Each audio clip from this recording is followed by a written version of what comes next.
This is Srikanth Tatavarthi. You watching Srikanth Ideal Chemistry. In this video, we are discussing about law of thermodynamics or law of thermochemistry. What are law of thermodynamics or law of thermochemistry? So, in that, the first one is Lavoisier and Laplace law. What is Lavoisier and Laplace law? So, according to his, the enthalpy of decomposition of a compound is numerically equal to the enthalpy of formation of that compound with a opposite sign. Once again listen, the enthalpy of decomposition of a compound is numerically equal to the enthalpy of formation of the compound with a opposite sign. So this is we call as Lavoisier and Laplace law. Once again listen, the enthalpy of decomposition, the enthalpy of decomposition of a compound is numerically equal to the enthalpy of formation of that compound with the opposite sign.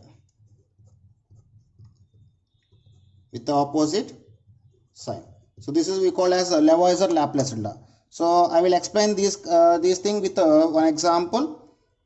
So first I just take the, according to Lavoisier and Laplace law, the enthalpy of decomposition must be equal to enthalpy of formation of a same compound with opposite sign. So first I just take the enthalpy of decomposition. So I just take the decomposition of carbon dioxide. When carbon dioxide undergoes decomposition, it can form the carbon and by the liberation of oxygen gas.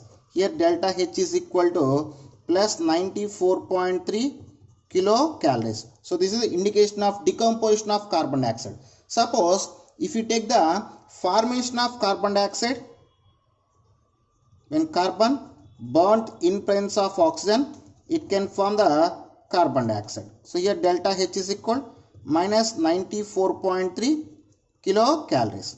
So here the both equations is indication of, first equation indication of decomposition of carbon dioxide and second equation is indication of formation of carbon dioxide. Both are showing same enthalpy, but the little bit difference is opposite signs. So this is about the Lavoisier and Laplace law. And next is Hess law of constant heat summation. What is Hess law of constant heat summation? This is the next one. Second law of thermochemistry. What is Hess law of constant heat summation? So simply we call as Hess law. So according to Hess law, the total heat change of a reaction is same whether the chemical reaction is carried out in a single step or several steps, provided the reactants and products are remains constant. Once again listen, what is meant by Hess law? The total heat change of a reaction is same whether the chemical reaction takes place in single step or several steps. That is we call as a Hess law of constant heat summation. The total heat change of a reaction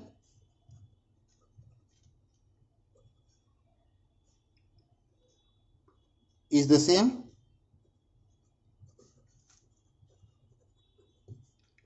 whether the chemical reaction is carried out in a single step or several steps. In a single step or a several step. So for the understanding, here I just give some explanation. So explanation.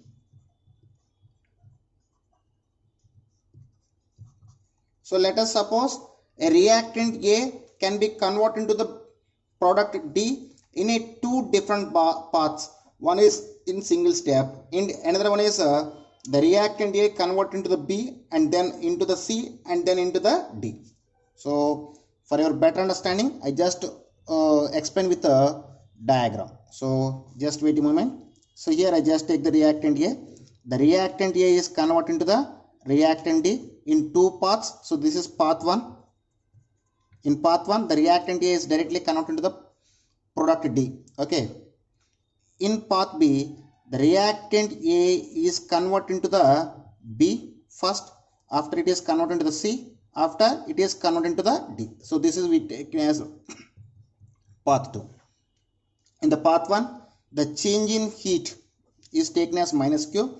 In the path 2, from A to B is taken as Q1 and B to C is taken as Q2 and C to D taken as Q3. So once again listen, a reactant A is converted into product D in a two different path. In path 1, here capital Q amount of energy is involved. In the path 2, the reactant A is converted into the D by the formation of intermediates like B and C. Here the heat involved in a path B is Q1, Q2, Q3 in A to B, B to C and C to D. So if you take the given informations, what we take in here, path 1. In path 1, the reaction A gives rise to D. Here delta H is taken as minus Q. At the same time, if you take the path 2,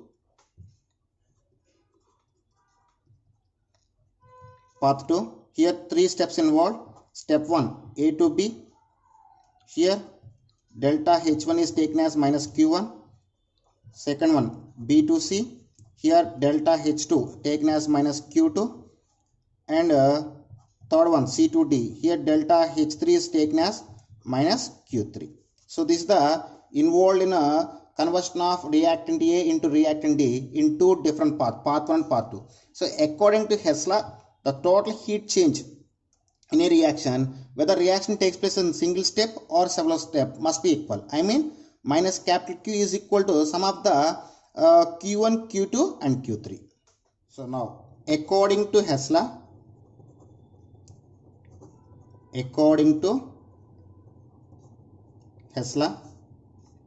the total heat change in path 1 and path 2 must be equal. The total heat change in path 1 and path 2 must be equal. So from this, minus Q is equal to minus Q1 plus minus Q2 plus of minus Q3. That means Q is equal to Q1 plus Q2 plus Q3. So this is according to Hessler. So for your better understanding, once again I will explain with complete this explanation with one example. So here I just take the example. So here I just take the example that is formation of carbon dioxide from the graphite. So here the formation of carbon dioxide from the graphite can be occur in two different paths. So here I just take the first path 1. So in the path 1, the carbon dioxide directly prepared from the graphite. When graphite burned in presence of oxygen, it can form the carbon dioxide. Here delta H value is taken as minus 393.5 kilojoules per mole. Okay, so this is the path 1. So we can show the same reaction in a different way. So I just take the same reaction in different way. So here the carbon dioxide can be prepared in two steps. In the step 1, the graphite is burnt in presence of limited supply of oxygen, it can form the carbon monoxide, and then the carbon monoxide react with the remaining amount of oxygen, it can form the carbon dioxide. So those reactions are which is indicated by C, graphite. So here carbon burnt in presence of limited supply of oxygen, first it can form the carbon monoxide. So here delta H1 is minus 110.05 kilojoules. Sorry, 110.5 kilojoules per mole. So this is the step 1. In the second step, the carbon monoxide react with limited supply of oxygen, it can form the carbon dioxide. Here delta H2 is given as minus 283.02 kilojoules per mole. So according to Hessler,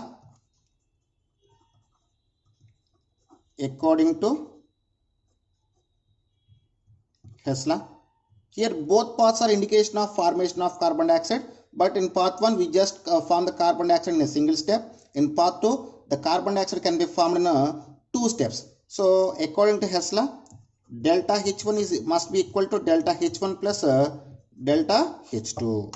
So then what is delta H value? Minus 393.5 kilojoules per mole.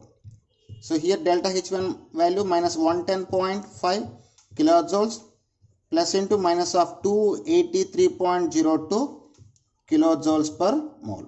So after completion of simplification, we get minus 110.5 plus into minus 283.02.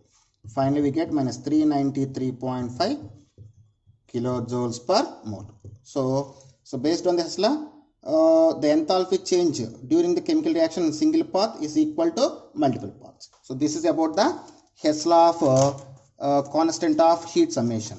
So here the Hessler is very useful in finding of heat of combustion of substances, heat of transformation, heat of formation, and lattice energy of ionic compounds. And there are some uses or applications of Hessler. Once again listen, Hessler is useful for the finding of heat of combustion of substances, heat of formation of substances, lattice energy of ionic compounds, and heat of transformation. So they are the applications of Hessler. Okay students, in the next video we will discussing about enthalpy of combustion with numericals. Okay students, if you like my concept, please subscribe to my channel. Please like and share my videos. Thank you.